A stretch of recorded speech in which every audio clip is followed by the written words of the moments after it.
It's 7:07. I'm Daedalus Howell. We're with Council Member Ernesto Olivares. It's an election year. We have him here. We're going to ask you some questions. How are you doing, sir? I'm doing great, thank you.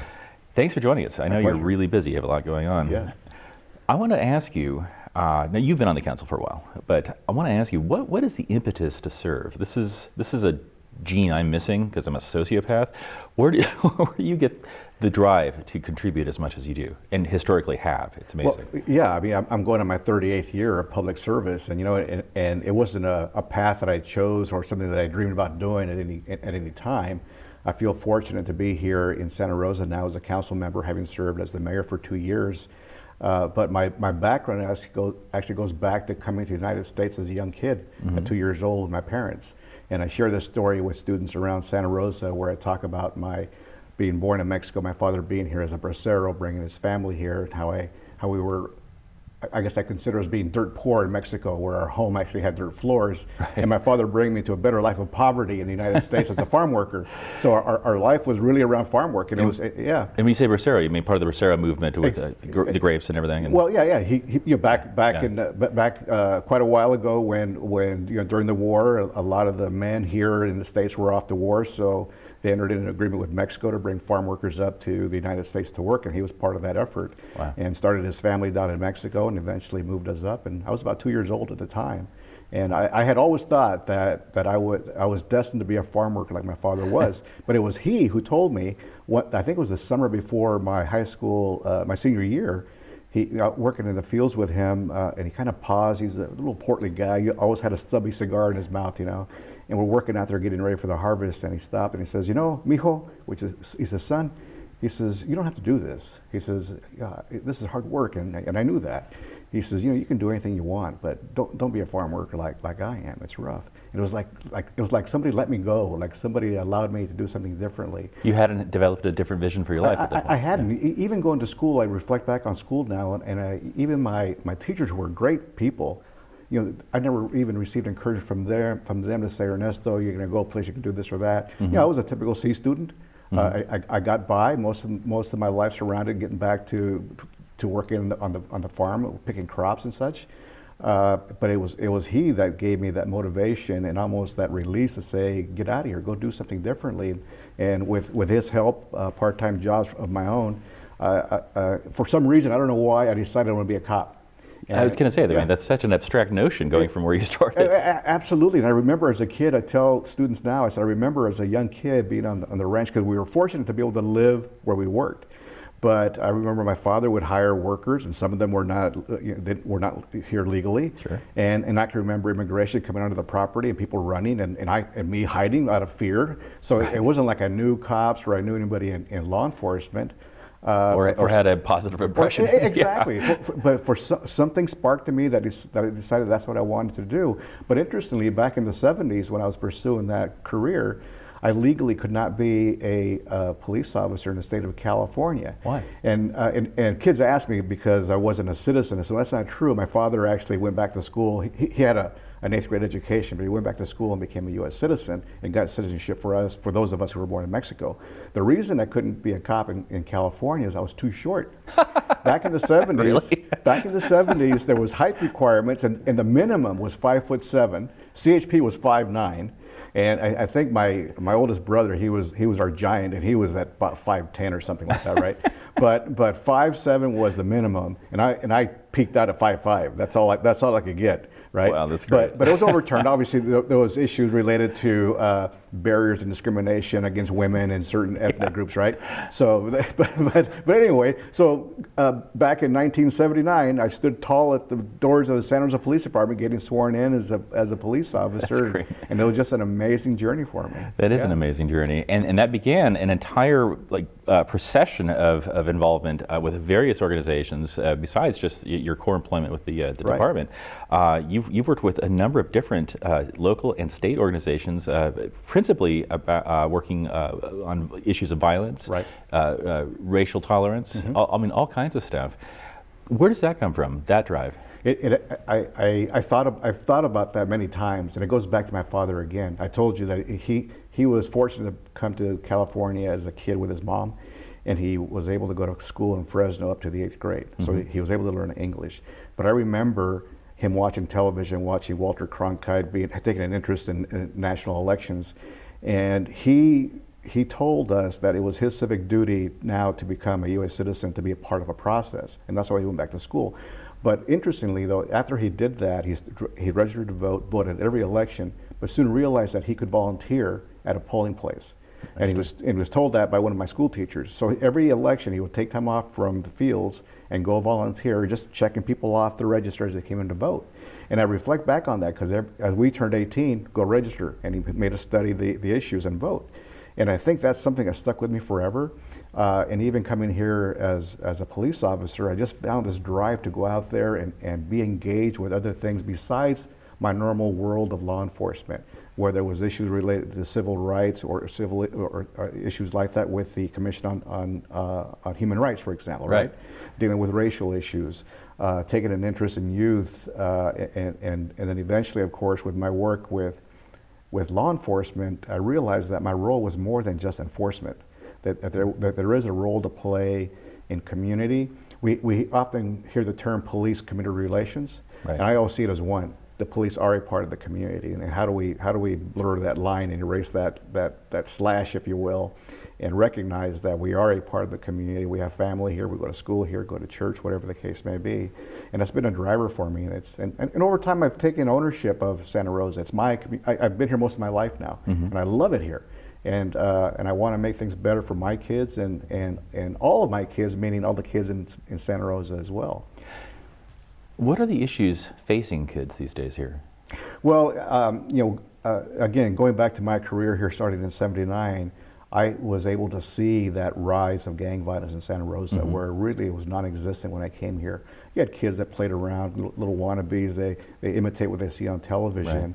But I actually saw us as an organization literally go to war with our kids on the street. As the amount of kids in our Latino population grew, we saw our Latino youth joining rival gangs, norteños and sureños, right? And they were out on the streets, and we're trying to deal with this violence. Well, what precipitated that? Why the rise? It wasn't just here in Santa Rosa. It's something that I saw in my research. It's something that happened primarily. I would go back to the mid-'90s and early 2000s, where this thing peaked across the nation. It wasn't just Santa Rosa, but Santa Rosa, like every other community across the country, would try to fix this issue by enforcement, because that's all we've ever done, is you respond to the crime, right? But not the cause. And not exactly, but the realization is you can't arrest your way out of that problem. It goes back to, and what I promote now is a balance of prevention, intervention, enforcement, and reentry. What do we do with those that are coming back from incarceration and trying to change their lives? So it's bigger than that. And that's what we've done here in Santa Rosa, and that's what I'm doing at the state and national level now as well. Those 4 concepts you just outlined, are those your own? Did you develop that? No, it's research and looking to cities that have been successful in turning the tide. You find these common elements, and one of the things that we have found, that any city that's being successful has at least 3 of those. But the 4th is equally and maybe sometimes more important, because those coming back from incarceration, it's also changing how we think, even in law enforcement. Growing up as a cop, learning to protect my community, and I think you've probably heard this back in the day, that once a gang member, always a gang member kind of a thing. That's not true. People do change. So I've always looked at people coming back to our community from incarceration suspiciously, saying they're going to screw up again. So they're going to mess up, and it's my job to keep my community safe. And when they do, I'll be there and send them away again. But that's not the case. The fact is, many of them want to change. But how can they when they come home and home is back where the problem started, right? Let's come back to that in a second. This is 707. We're talking with Ernesto Olivares. He's a city council member running for re-election. We'll be right back.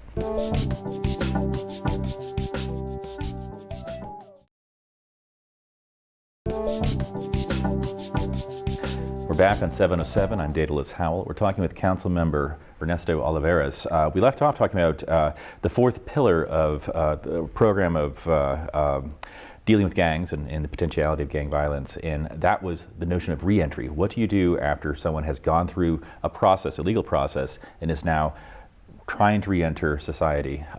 You mentioned that there was this notion that once a gang member, always a gang member, that you've changed your thinking on that. Certainly gang members have, to some degree, some have. What is that process like for them, and how do you integrate them? Well, the process, that element of our effort is the hardest. It's the hardest because you need to find people that are willing to do it, that are willing to interact with mostly these young men that are coming back from incarceration.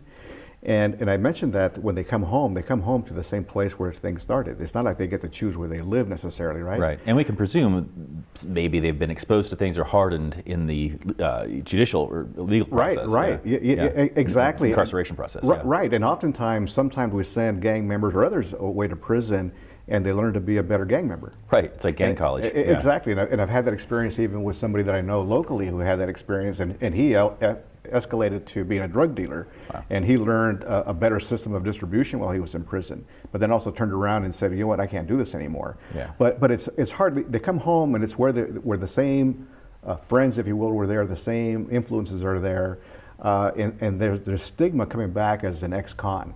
Right. And sometimes that contributes to it too, is our language, and that's something that I've changed. So we have a day reporting center here in Sonoma County where those coming back from prison or jail report for probation, assistance with job placement, perhaps education. And I've gone to the reporting center several times in my role as a council member and in my role as director of the California Cities Violence Prevention Network to say this: welcome home. Yeah. Welcome home. And I tell them, I said, if I saw you yesterday walking down the street, I wouldn't have known that you were in prison or in jail. But you have this label, and when we talk about it, we put this label on you. But I don't see you as an ex-con. You've gone away, you've served your time, maybe paid some fines, whatever the case may be. I look at you now as a returning resident.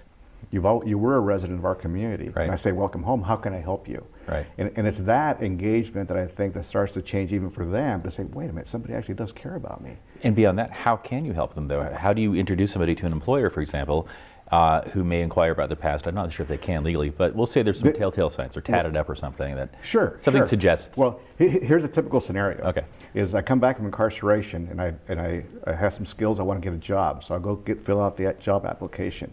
There is a box on there that says prior convictions of a felony, right? Do I lie or do I check the box? Okay, I'll check the box. So what happens with my application typically? Because exactly, it goes to that pile, right? So there actually had been a movement across the state. It's called Ban the Box. Right. Is how do we help some of these formerly incarcerated residents get a job by eliminating that? It doesn't mean we don't ask the question, but I think the time to ask the question is during the interview process. That's interesting. So at least I get an interview. You get to know who I am as an individual. You know my skills. And I know a young man, I'll say his name is David, who I met last year, who came back to Santa Rosa, and he struggled. But one of the biggest connections that he had was his probation officer, and she connected with him. She believed in him. She supported him. It wasn't the old attitude of, okay, we're going to keep my eye on you. I'll be watching you. Yeah. But no, how can I help you? And she helped him get connected with a job with a local company, and he was doing a little handyman work, and it wasn't easy because HR was resistant, but somebody there gave him a chance. We'll give you a chance. Well, you know what? This person is now the manager of their warehouse for a major distribution in our area.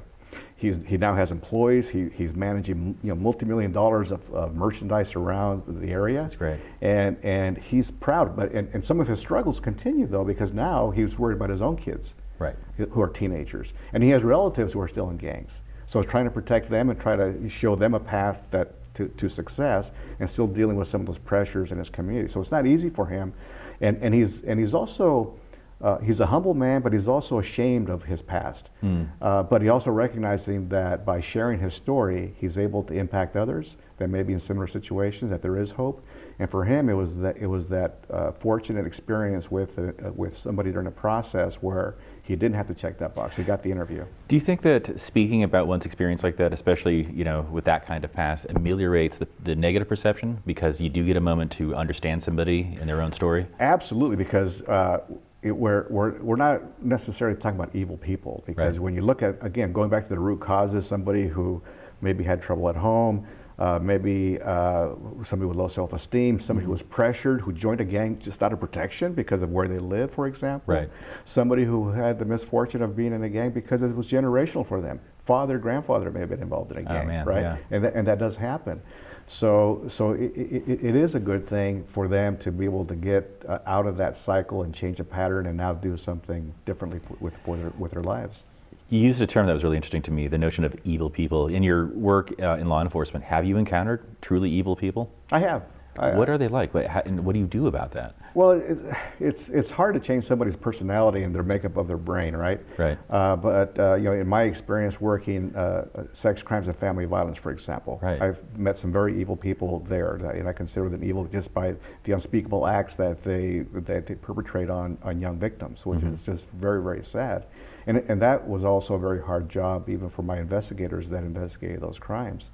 But again, there are underlying factors that cause somebody to do that. But when you're perpetrating crimes like that on innocent children, there's no excuse. There isn't, and they're also some of the toughest crimes to investigate because typically, you can have somebody who's a burglar or something. They may brag about what they stole from their friends. Nobody brags about molesting a child, for example, right? So really, the success of a case like that ultimately, many times, relies on a confession from somebody. And that means getting into their head and really getting somebody to give them a reason why they're going to be sharing this evil story with you. Yeah, man. In terms of like managing your own obvious empathy, right, for people in the community and understanding a lot of the preventative stuff you do in interfacing with people who are in a place of where they could choose a path, right? How do you manage the empathy and yet maintain what is very obviously your professionalism and your belief in the system and the way that you use the system? Are they ever in conflict? I would say not anymore. I think I have gone through a change, and I think we're seeing that change happen with many people that have been in my role as a law enforcement officer. I think the culture is changing with law enforcement to be more empathetic of people. One of the things that we work a lot on now in working with violence prevention and gang prevention is trauma-informed approaches, meaning that it's this term that hurt people, right? It's understanding an individual and the traumas that they went through as a child. The gentleman that I spoke about, his brother was murdered in front of him in a gang incident, right? And does that hurt? Absolutely. Did he want to go out there and retaliate? Absolutely. So it's really looking at different approaches on how we deal with people as individuals. Let's come back to that in a second here. We're talking with Ernesto Olivares, City Council member. We'll be right back on 707.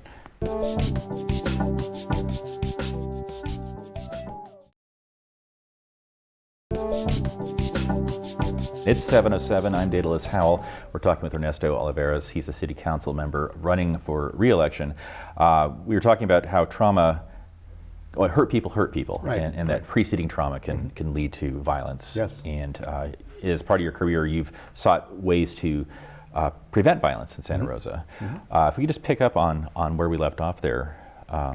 As it relates to the trauma, the trauma-informed approaches, it's something that is new because as we continue down our path of dealing with youth and gang violence in our communities, there's new concepts that come about just by studying the issue. Again, we've moved so far away from enforcement and prison-only solutions that we're looking at those root causes.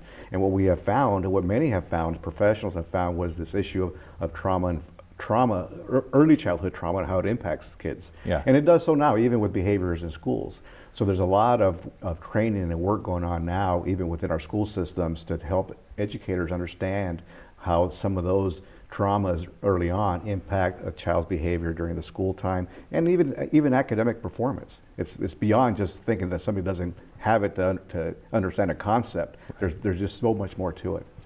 On a lighter note, you've been here in the county for 35 years, and you've really invested yourself, of course, in a variety of activities.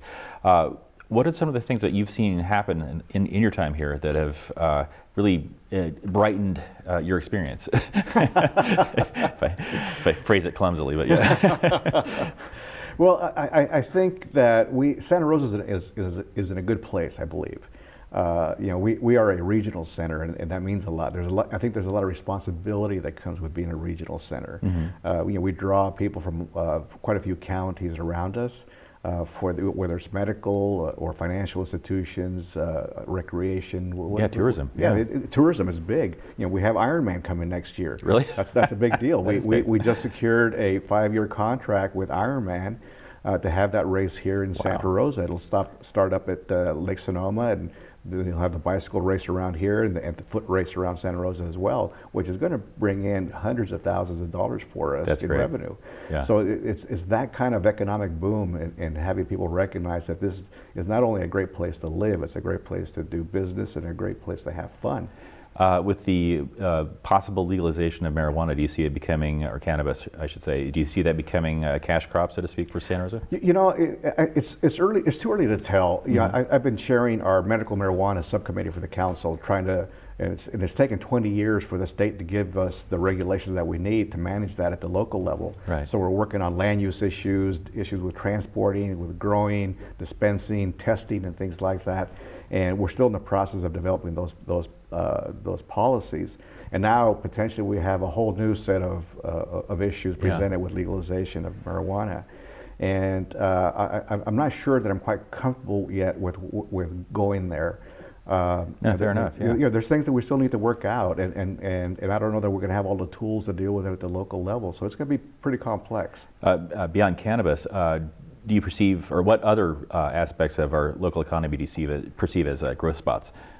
It's housing, clearly housing. We have a big housing shortage, but there's so much potential for Santa Rosa in our downtown core.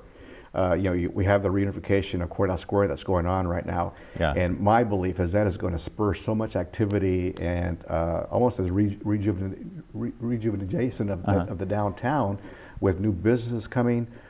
Building upward. Okay, I was just going to ask you, that's what I ask everyone. Exactly. Up, not out, right? Up, not out. Yeah, exactly. Yeah. It's the infill, and I'm not talking skyscrapers. I mean, nothing the height of Bethlehem Towers or the other. It's it's what we have down there now. And a good example is the Rosenberg building there at the corner of 4th and right. Beautiful building. Yeah. Exactly. So to have retail space downstairs, restaurants, whatever the case may be, and maybe service on a second level and housing above that. There are still vacant lots in the downtown where we can do that and to kind of reshape what the downtown looks like.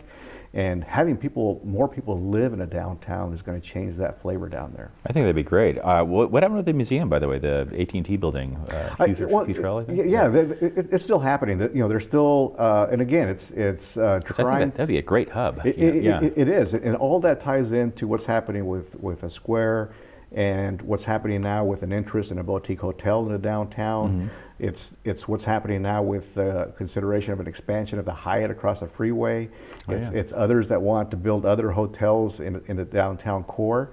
And again, it goes back to that tourism, heads and beds, and the occupancy tax that helps us. Reshaping what we have as far as entertainment in the downtown. My vision is that the reunification of Courthouse Square is going to result in the ability to program that space all year round, not just during the nice weather. Yeah, no, right? it's big enough to actually do something interesting there. Absolutely, sure. yes. I love how you say reunification. It's like Germany or something. But it could be transformational, though. It is. Yeah. It's inspiring. I think it's inspiring anywhere you see cranes in the air, bulldozers moving dirt. It shows that something is happening.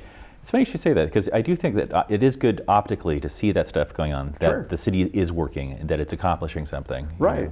Yeah, we still have a lot of work to do with roads and traffic, but part of that traffic issue comes with growth and housing.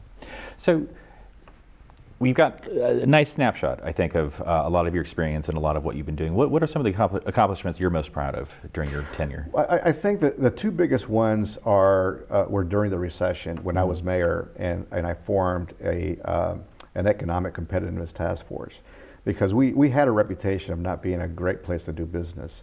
And so pulling stakeholders together to come up with ideas on how we can change that, and implementing those recommendations, and that helped in increasing the jobs that we had. I think we just we're just ranked in Forbes as one of the top 10 in job growth recently. Really? Yes, Oh, congratulations. within this That's last great. week. So that continues on. Yeah.